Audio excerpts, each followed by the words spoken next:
After waking up on the second day, feeling well rested, and with some breakfast and coffee in our system, we continued west on Interstate 90 until exiting and making our way to Devil's Tower in Wyoming. The overcast morning did not deter us from visiting the tower. We wanted to arrive at the park early and avoid mingling with large crowds. We came to learn the park had limited parking and often sees thousands of visitors. Few groups of visitors have already arrived and stayed as we depart the element. We chose to walk the Inner Loop Trail, taking in the 360 view of the tower. This 867 feet from summit to base national monument was a great reminder of why we decided to drive. Though its geological formation is not unique to the tower, we couldn't help but be awestruck by its beauty. After completing the short walk, the beginning to the thousands of people visiting the tower flooded the bathrooms, sidewalks, and road. In a silent moment, we said our goodbye to the UFO landing pad and excused ourselves from taking space.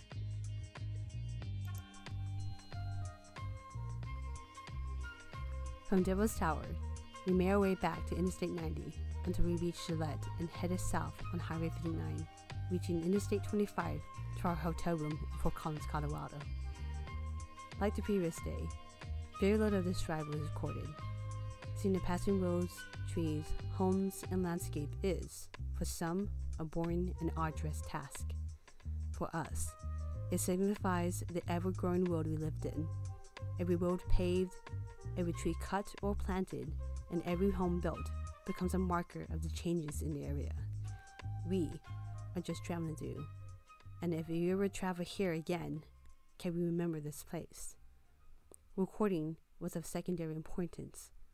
Watching the passing time was of utmost importance.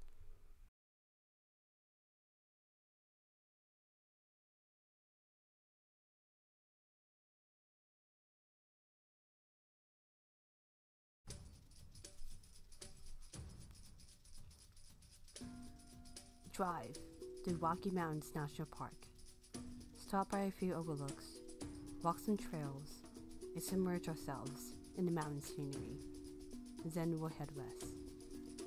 We had our coffee, we had our breakfast, and we checked out of Fort Collins. Before entering the park, we decided to stop by the Fall River Visitor Center for some trail maps and general information. The park, at that time, was running a time entry permit reservation program. Reservation we did not have, nor were able to make now. As the ranger knows it, all the passes will more than likely sold out for the day.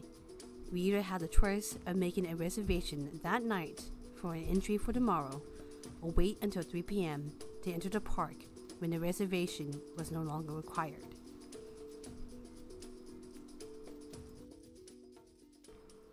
From the two options given, we chose to move on forward and made our way down south to Interstate 70. Just because we were not able to enter the pass did not mean we would miss hiking on some trails.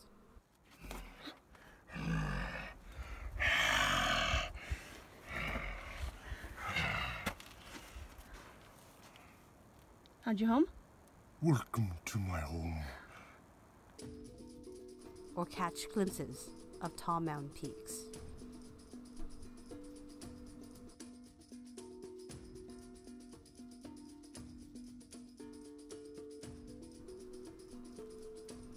Before reaching Interstate 70, we made our short stop and tried out our luck mining for some genuine gold at the casino. We knew we wouldn't be mining for large nuggets and certainly knew the risk of losing. We pulled out the dirt sediment in our wallets and scooped a handful into a pan. Gently and patiently washed away the lighter particles to unveil our win or loss. In the end, we were happy to come out with a few flakes of gold.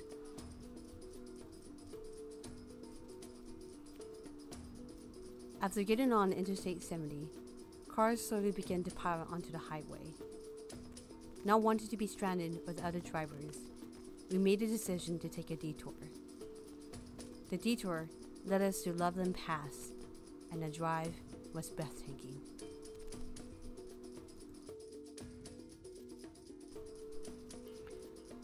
On our way to the pass, we picked up a hitchhiker waiting on the side of the road. The snowboarder had made his way down the snow-patched mountainside.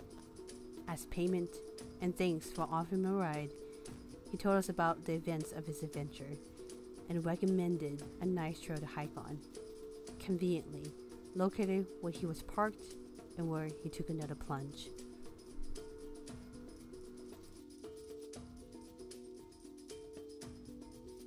We stayed on the pass until we eventually made our way back to the interstate. That did not last long, however, for as soon as we found another opportunity to avoid people, we took it. Our second detour took us to the Continental Divide on the Independent Pass. 12,000 feet, the highest this car has ever been driven. It's unclear what would have had unfolded before us on the Rocky Mountain Pass, what hairpin road we could have driven on, names of tall peaks we would have learned, or try and remember the unimaginable sights that stretch far out into the distance. Sometimes detours could be just as welcoming and enjoyable. Continuing westward, we debated whether to book a hotel room at Grand Junction or spend a night at a rest area outside of the city. All the while, we watched as the Grand Mesa bid us farewell, the sun waving its rays, the night wrapping its present for us to unravel tomorrow.